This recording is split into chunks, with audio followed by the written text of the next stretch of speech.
¿Quieres conocer más de tus impuestos? ¿Saber tus derechos como contribuyente? Sintonízate en Frecuencia Fiscal, un programa de análisis, difusión e investigación con los contadores públicos Hugo René Ortiz y Luis Alberto Padrón. ¿Eres emprendedor, estudiante o empresario? Frecuencia Fiscal es para ti. Te invitamos a que seas parte de esta nueva cultura en los impuestos. Comenzamos. Buenas tardes, bienvenidos a su programa Frecuencia Fiscal. Los saluda el contador público Hugo René Ortiz en una emisión más de su programa Frecuencia Fiscal.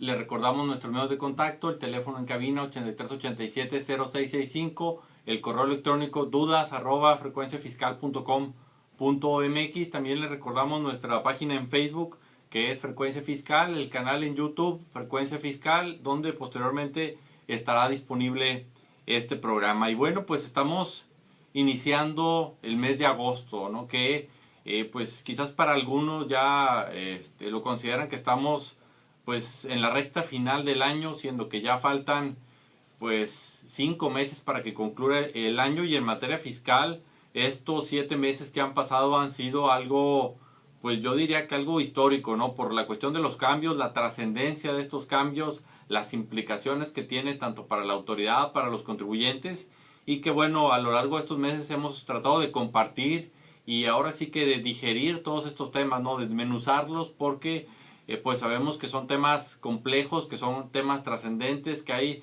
interés por parte del contribuyente de saber qué es lo que le espera, qué es lo que hay que enfrentar los empresarios, cómo afectan todos estos temas desde el punto de vista administrativo, desde el punto de vista de recursos humanos, desde el punto de vista financiero. Y bueno, la idea es pues tocar esos puntos, ¿no? Hacer conciencia que sabemos que es una obligación de los mexicanos contribuir al gasto público y bueno, pues saber qué parte nos toca a cada quien, ¿no?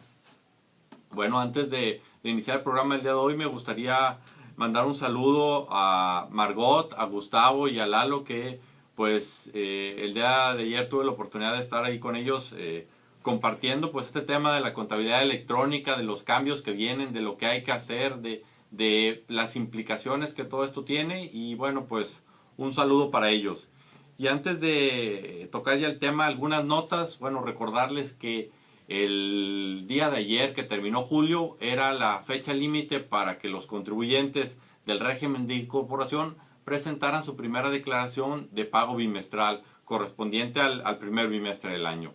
Entonces, esto se realizaba a través del portal del SAT, del apartado de mis cuentas. Por ahí accesabas y seleccionabas lo que es la presentación de la declaración. Y digamos que era muy sencillo porque únicamente había que seleccionar a qué bimestre correspondía, si tenías empleados, si había un ISR por salarios, también por ahí los ingresos para efectos de ISR, las deducciones para ISR. Bueno, y también un punto importante, anteriormente te preguntaban ahí si vendías golosinas y dulces o alguno de esos productos que están sujetos a lo que es el IEPS.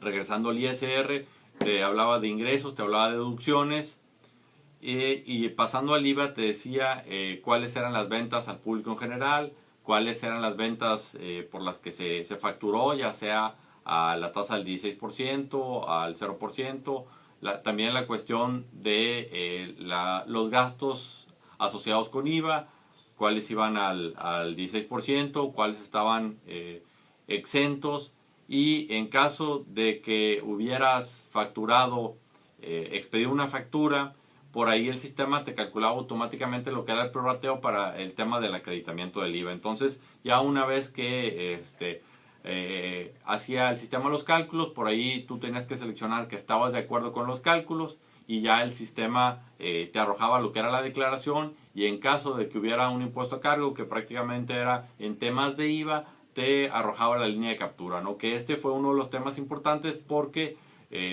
al principio, al parecer, generaba lo que era el impuesto, más no generaba una línea de captura. Entonces, pues los contribuyentes no tenían forma de cómo acudir a la institución financiera para hacer el pago. Pero la última experiencia que tuvimos el día de ayer, el sistema sí arrojó lo que era la línea de captura. Entonces, pues parece que los que se esperaron al último les fue mejor en el sentido de que no tuvieron problemas por esta línea de captura. Entonces, se les hace una invitación para que cumplan con esta obligación, porque el siguiente bimestre pues ya, digamos, ya se tiene que cumplir, y para que no suceda lo que pasó en el primero, que se satura el portal y todo lo que conocemos que normalmente sucede con la página del SAT, aprovechar y hacer esto con tiempo, ¿no? Que haya oportunidad de cotejar la información que tenemos con la información de los FDI que aparecen en la página del SAT, tanto por el tema de las deducciones como por el tema de los ingresos, y que tengamos una tranquilidad, que lo que estemos informando coincida con la información que el SAT tiene en su página.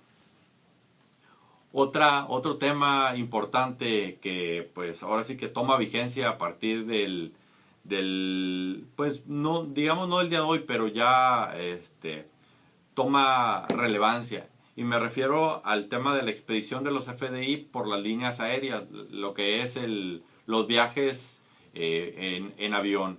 ¿Y a qué me refiero? Que si recordarán, el CFDI pues prácticamente empezó obligatorio para las personas morales a partir de este 2014. Más sin embargo, el caso particular de las líneas aéreas, por ahí les dieron una prórroga para que pues adecuaran sus sistemas y todo lo que intervenía, y expidieran los FDIs a partir del mes de julio. Entonces, aquellos contribuyentes que realizaron algún viaje en la primera parte del año, que tengan pues ya sea el boleto de avión o algún otro documento que ampare su viaje, bueno, pues que se pongan en contacto con lo que son estas líneas aéreas para efectos de obtener el CFDI, ya que recordemos que este año el comprobante que sirve como deducción fiscal es el CFDI. Entonces, si no contamos con ese CFDI, vamos a tener problemas, porque el gasto no va a ser deducible. Entonces, hay que ponernos en contacto. Las líneas aéreas tienen la obligación de expedir el CFDI, ya sea que la operación o el viaje se haya realizado en la primera parte del año, o en lo que resta o en lo que va de esta segunda parte del año. Entonces, es muy importante tenerlo en cuenta, sobre todo aquellas empresas que tienen personas que están constantemente viajando. Pues aquí hay que, ahora sí que hacer un corte, ¿no? ¿Cuántos viajes fueron en el año? ¿Con qué líneas aéreas? Para efectos de obtener el CFDI correspondiente, ¿no? Ya que, vuelvo a hacer hincapié, este es el requisito para efectuar la deducción. Y bueno, entrando en materia del día de hoy, algunos o aquellos que hayan entrado a nuestra página en Facebook, por ahí vieron que subimos un superhéroe, ¿no? Y el cuestionamiento era, ¿y ahora quién podrá defendernos, no? Que haciendo alusión a aquella caricatura o aquel programa más bien del Chapulín Colorado, ¿no? Y en este caso, por ahí la pregunta era si la Prodecon nos podría defender. ¿Por qué? Porque pues con el tema de lo que es la contabilidad electrónica y ahora sí que las expresiones, los comentarios que hemos percibido de parte de las personas con las que hemos interactuado en diferentes escenarios, pues se quedan con un sabor amargo, ¿no? En cuanto a que pues la autoridad cada vez hace más énfasis en los controles administrativos que deben llevar los contribuyentes, en la información que va a solicitar, y pareciera que el contribuyente está indefenso, que no tiene a nadie de su lado. Más sin embargo, pues recordar que está este órgano que es la Prodecon, que es la Procuraduría de la Defensa del Contribuyente, que ya tiene un par de años en funcionamiento, y que este es un órgano completamente independiente de lo que es el SAT, y por lo mismo busca apoyar al contribuyente, ¿no? Apoyarlo en el sentido de brindarle asesoría, apoyarlo en la elaboración de algún medio de defensa, de elaborar recomendaciones y algunas otras cosas para efectos de tratar de nivelar la balanza entre la autoridad y el contribuyente, porque a lo mejor el contribuyente no tiene acceso a pagar un abogado, a obtener una asesoría especializada, y sin embargo la Prodecon, esa es la función que busca, ¿no? A todos aquellos contribuyentes que soliciten su servicio, pues tienen el personal capacitado y dispuesto a brindar esta asesoría. Recordemos que hay varias ubicaciones de esta Prodecon, pues su matriz, por decirlo así, está ubicada en el DF, pero pues también tenemos en otras áreas de la República. Aquí en el caso de Monterrey tenemos la fortuna de tener una delegación de la Prodecon, y aquellos que nos estén escuchando aquí del área metropolitana de Monterrey, pues se ubica por ahí por la colonia Vistahermosa, ahí está ubicada y te atienden, son muy amables, están en la mejor disposición. Y aquí la cuestión también, recordemos que en estos temas, para efectos de recibir una asesoría correcta y adecuada, pues es tener la información, todo el expediente completo, ¿no? Es decir, si fue un requerimiento, tener el requerimiento, tener la notificación del requerimiento, tener la información, la declaración o el tema de que se trate, para efectos de que la asesoría que te brinden sea lo más completa y precisa posible. Entonces, como les menciono, la Prodecon es uno de los elementos que por ahí tenemos, o de los, digamos, que buscan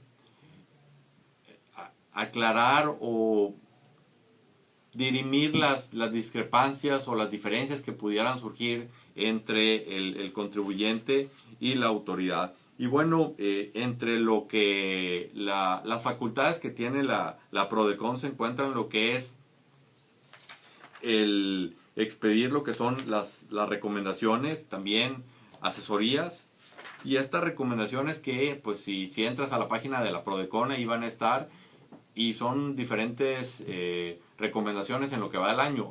Ahorita la situación que se ha presentado es que estas recomendaciones, pues al final del día es una recomendación, la autoridad fiscal no tiene por qué acatar lo que diga esta recomendación, entonces en algunos casos desafortunadamente no han tenido peso estas recomendaciones, no han sido consideradas y ahí se han quedado en una simple y mera recomendación.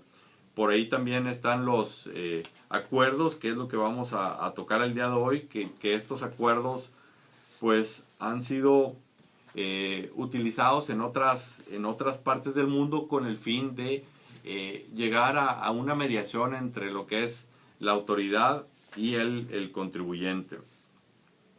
Y bueno, aquí en concreto, aquí en México se le conoce como acuerdos conclusivos, y es una figura novedosa porque es un medio alternativo de solución de controversias, que por ejemplo es otra de los medios alternativos, es el arbitraje, que eso se da mucho en materia comercial y sobre todo en materia comercial internacional, ¿no?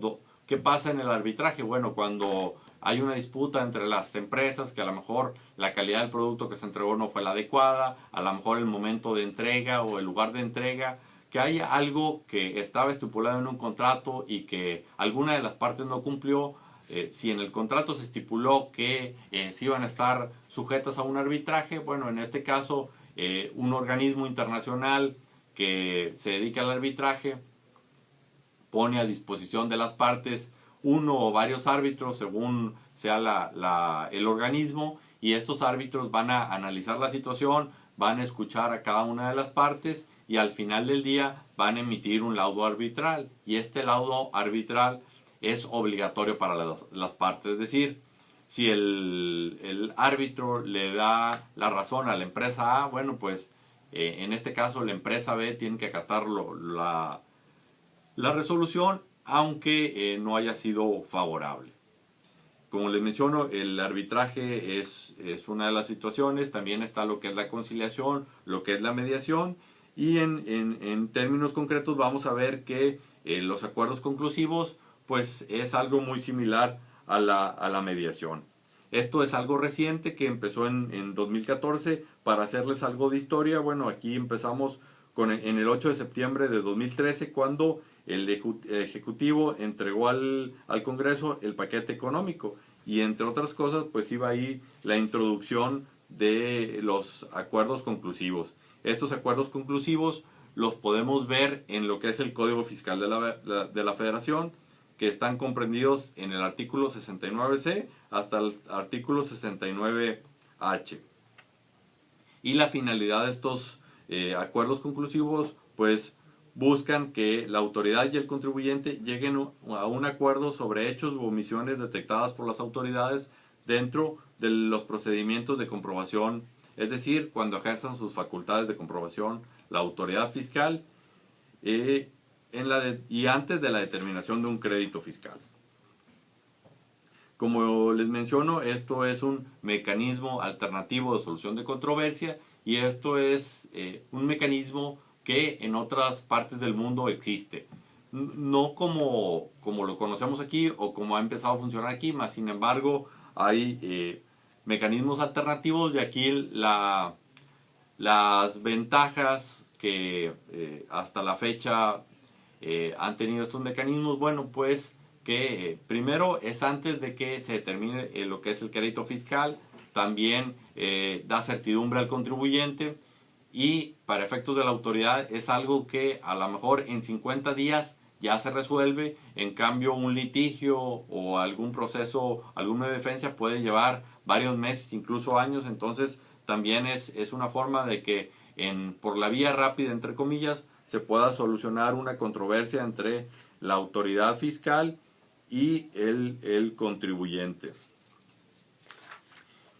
Y bueno, también tenemos que estos acuerdos conclusivos, como les menciono, es una forma o un medio alternativo de solución de controversias y esto es algo opcional, es decir, el contribuyente es quien lo solicita para efectos de que se lo hace saber a lo que es a la Procuraduría a su vez se lo hace saber a la autoridad para efectos de echar a andar ya este procedimiento, ¿no? Y bueno, aquí también tenemos que lo que se busca es que sea algo sencillo, que sea algo práctico, que sea algo rápido y que sea una especie de ganar-ganar, porque quizás aquí lo que vamos a llegar es a una negociación, ¿no? Es decir, la Prodecon va a estar ahora sí que mediando los argumentos entre el contribuyente y la autoridad. Es decir, por ejemplo, a lo mejor si hay algún crédito fiscal en el tema de a lo mejor de las deducciones y hay alguna apreciación diferente por parte de la autoridad en cuanto a que no cumple con los requisitos, bueno, pues si el contribuyente tiene los argumentos para demostrar que cumple con los requisitos, se lo hace saber a la Prodecon y la Prodecon pues muestra toda esa información a lo que es la autoridad para que la autoridad lo valore y lleguen a un acuerdo pacífico entre el contribuyente y la autoridad. Bueno, le recordamos, estamos en el programa Frecuencia Fiscal, el medio de contacto, el correo electrónico dudas@frecuenciafiscal.com.mx. También estamos en Facebook, Frecuencia Fiscal, en la página en YouTube, el canal Frecuencia Fiscal, que por ahí tenemos varias listas de reproducción, que una está relacionada con temas de la contabilidad electrónica, otro está relacionado con temas de la ley antilavado, otro con la reforma fiscal y por ahí también tenemos otro que está relacionado con la cuestión de las personas físicas, ¿no? De todos estos temas que se refieren a la persona física. Y bueno, entrando ahora sí un poco al cuál es el procedimiento que se sigue. Bueno, pues como les decía, primeramente el contribuyente lo tiene que solicitar, se lo hace saber a la Prodecon le informa a la autoridad y es donde ya esto se pone en marcha, ¿no? Una vez que se reciba la solicitud por parte de la Prodecon, en un plazo máximo de 3 días, pues la Prodecon verifica la procedencia, admite la solicitud, identifica en el acuerdo de admisión cuáles son los hechos u omisiones calificados por la autoridad respecto a los cuales el contribuyente no está de acuerdo. Es decir, aquí a lo mejor ya tienes un acta con ciertas observaciones de las cuales tú no estás de acuerdo y tienes los elementos para demostrarlo. Eso lo plasmas en la solicitud de acuerdo que le proporcionas a lo que es a la Prodecon. Y posteriormente la Prodecon se lo envía a la autoridad y la autoridad tiene un plazo máximo de 20 días para obtener o para plasmar una respuesta en cuanto a la solicitud plasmada por el contribuyente.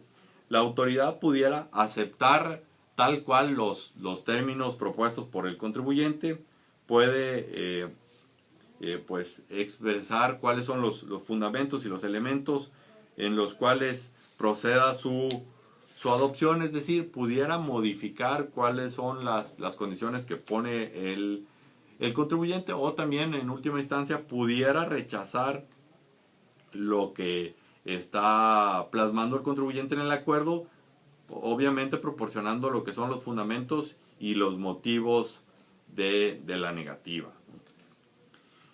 Y bueno, aunque esto relativamente es nuevo, porque pues ahorita ya tenemos 7 meses que ha estado en funcionamiento, ya tenemos ciertas estadísticas. A principios del mes de julio, pues ya digamos que se sentaron lo que es la Prodecon y lo que es el SAT para comentar pues cuál es el avance que hay sobre este tema, ¿no? Y tenemos que, pues a la fecha, se han presentado que son 321 acuerdos conclusivos al 30 de junio.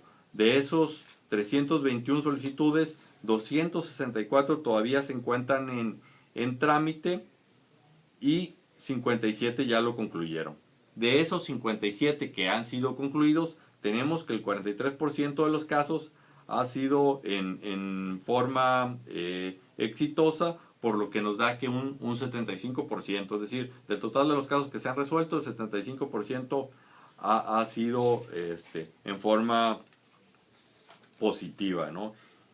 Y bueno, ahora sí que, ¿quiénes han estado involucrados en este tema, ¿no? Bueno, tenemos que principalmente ha sido sobre temas de impuestos sobre la renta, más sin embargo también tenemos que, por ejemplo, también ha estado involucrado lo que es el IMSS, también ha estado involucrado lo que es el Estado, ¿no? Pero estas estadísticas que estoy mencionando yo son a nivel nacional, es decir, estamos hablando de todo el país, para efectos de que, pues si lo vemos, pues son muy pocos, ¿no? 321 acuerdos, de los cuales 207 corresponden al SAT, 96 corresponden a entidades coordinadas por entidades federativas y solo 18 organismos autónomos, que pues ahí comprende lo que es el IMSS. También por ahí mencionan en las estadísticas que la mayor parte de los acuerdos conclusivos pertenecen a pequeños contribuyentes y personas físicas. Mas sin embargo también hay ciertos casos donde comprenden a lo que son grandes contribuyentes. Y bueno, entre lo que son los importes que están involucrados en todos estos temas, o más bien, ¿cuáles en temas de ISR, qué es lo que se cuestiona? Bueno, en temas de ISR se cuestiona el tema de ingresos duplicados, también se cuestiona la improcedencia de las deducciones para el pago de ISR. Quiero pensar que a lo mejor la cuestión de los ingresos duplicados es que a lo mejor estamos hablando de traspasos entre cuentas y para efectos de la autoridad, como se basa en temas del estado de cuenta, pues los considera como ingreso y aquí se está duplicando, ¿no? El tema de las deducciones que la autoridad dice que no proceden y los contribuyentes a través de estos acuerdos conclusivos le dan a conocer a la autoridad el por qué no consideró todos los elementos o qué fue lo que le faltó para efectos de concluir que la deducción no cumple con los requisitos o no es deducible.